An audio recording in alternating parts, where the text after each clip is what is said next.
So the nerve supply to the upper limb, it is provided by the brachial plexus. So here you can see the five major nerve supplying to that the upper limb. So that is, first it is the axillary nerve, second the musculocutaneous nerve, third one that is the radial nerve, here you can see, then the median nerve, this one, and the ulnar nerve. So this one. So that is the three major nerve, that is the radial nerve, ulnar nerve and the median nerve. That is the three color branches that should be seen and which is supply to the upper limb. So the study of five major nerve of the upper limb should be studied throughout and carefully because of the frequent involvement into the various injuries and the peripheral neuropathy. So let's see that is the details of this nerve. So the first nerve, that is the axillary nerve. So the axillary nerve origin from C3, C4, C5 and the C6 from the brachial plexus, arises from the posterior cord of the brachial plexus, and it provide the motor innervation to the deltoid and the teres minor muscle and the sensory innervation to the shoulder joint and to the skin over the lower lateral part of the shoulder. The branches of the axillary nerve. So let's see that is the branches. So here you can see that is the axillary nerve. So it gives mostly that is the two branches, that is the anterior branch and this is the posterior branch. So out of this, the anterior branch, it is supplied to the deltoid and the skin to the lower half of the deltoid. Then the posterior branch, it gives supply to the teres minor and the deltoid muscle, and the next branch, it should be gives supply to the skin of the lower lateral part of the deltoid. So that is the supply of the axillary nerve. The next nerve, that is the musculocutaneous nerve. So here you can see that is the musculocutaneous nerve. So the musculocutaneous nerve, it is the arises from the lateral cord of the brachial plexus. So here you can see that is from the C5, C6 and the C1. It provide the motor innervation to the muscles on the front of the arm and the sensory innervation to the skin of the lateral part of the forearm. So let's see that is the branches of the musculocutaneous nerve. So here in this diagram you can see that is the musculocutaneous nerve originate from C5, C6 and C7. So it should be joined and forming that is the lateral cord of the brachial plexus goes downwards and enters into the arm throughout the axilla. Then it is supplied to the coracobrachialis muscle. Then it enters into that the front of the arm and supply to that the brachialis muscle. After then it is enters into that the elbow joint and supply to that the crosses the tendon of the bicep and then enters into that the deep fascia. So here it forming that the small branches which is supply to the lateral cutaneous nerve of the forearm to the lateral part of the forearm of the skin. So that is the supply of the musculocutaneous nerve. Then next to it, that is the radial nerve.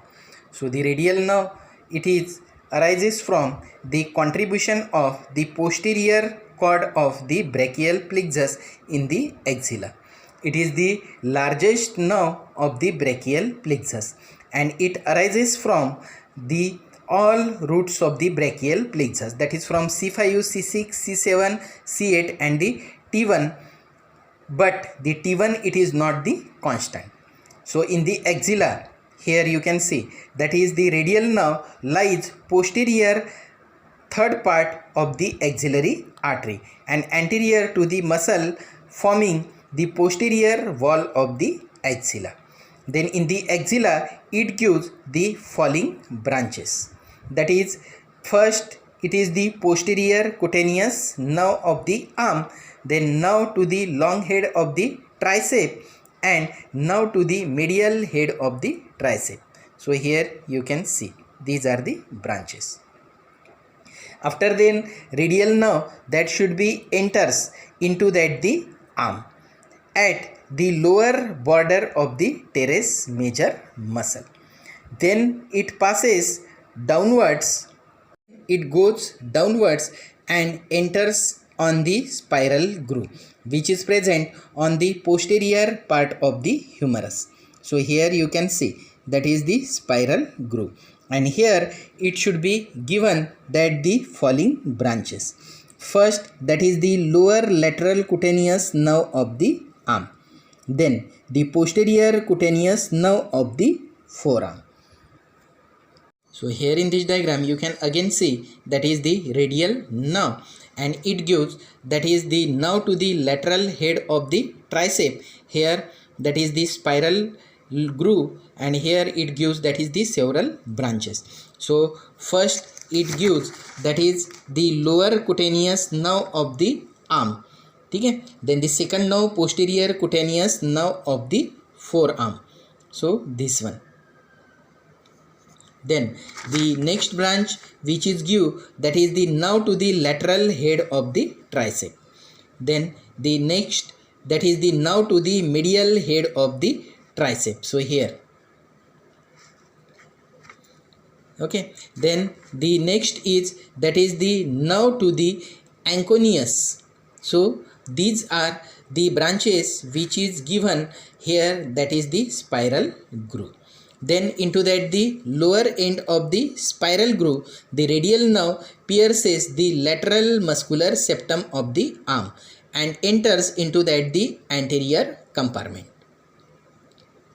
Then it goes downwards, and in the anterior compartment of the arm, it above to that the lateral epicondyle, it gives here, it gives that is the following branches, that is now to the brachialis, now to the brachioradialis, and now to the extensor carpi radialis longus. So these are the branches which are given to that the radial nerve. Then at the level of the lateral epicondyle of the humerus, it terminate by dividing into that the superficial and the deep branch. So here you can see that is the deep branch, and this one that is the superficial branch. So here,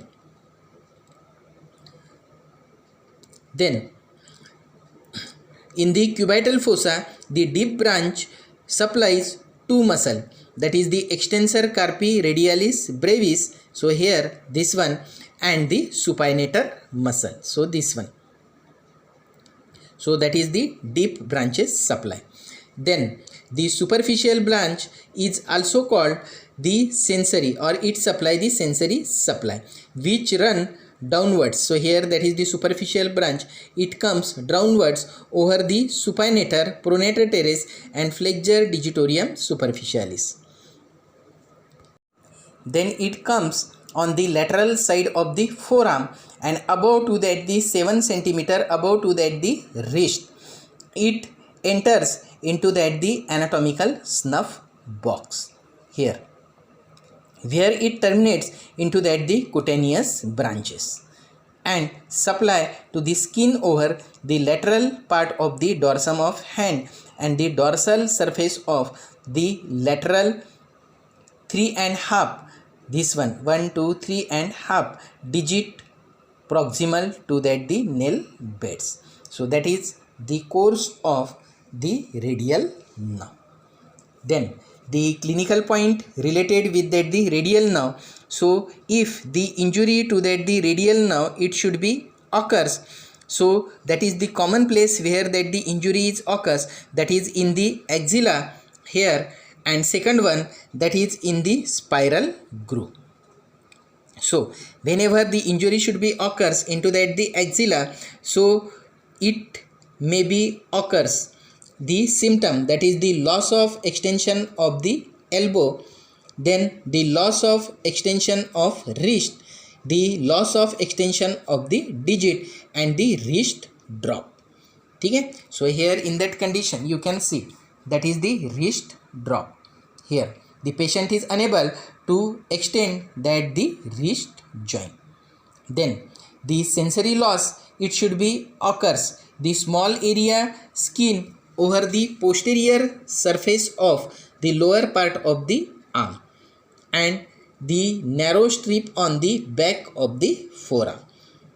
So these are the symptoms when that is the injury should be occurs into that the axilla. Then the injury should be occurs into that the radial or the spiral groove. So it should be occurs the motor and sensory loss in the extension of the wrist and the finger. Then that is the wrist drop, loss of supination and sensory loss is restricted only a variable small area over the dorsum of hand and the metacarpal bone. So the next point, the injury of the radial nerve at the elbow, that is called the radial tunnel syndrome. And in this the patient can occur the pain over the extensor aspect of the forearm. And the before ending that the radial nerve we had seen that is the injury of the radial nerve at the axilla. So it is these symptoms, it is also called the Saturday night paralysis.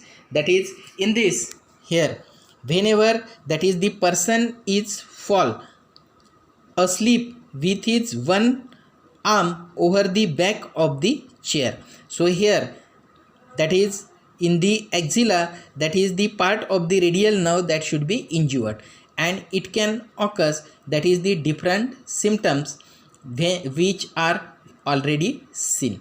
So that is called the Saturday night paralysis.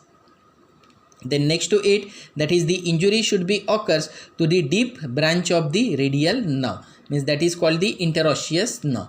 So it should be occurs the symptom that is no wrist drop because of the nerve supply to the supinator and the brachioradialis, and there will be no sensory loss as deep branch of the radial nerve is poorly motor. So these are the clinical points related with the radial nerve.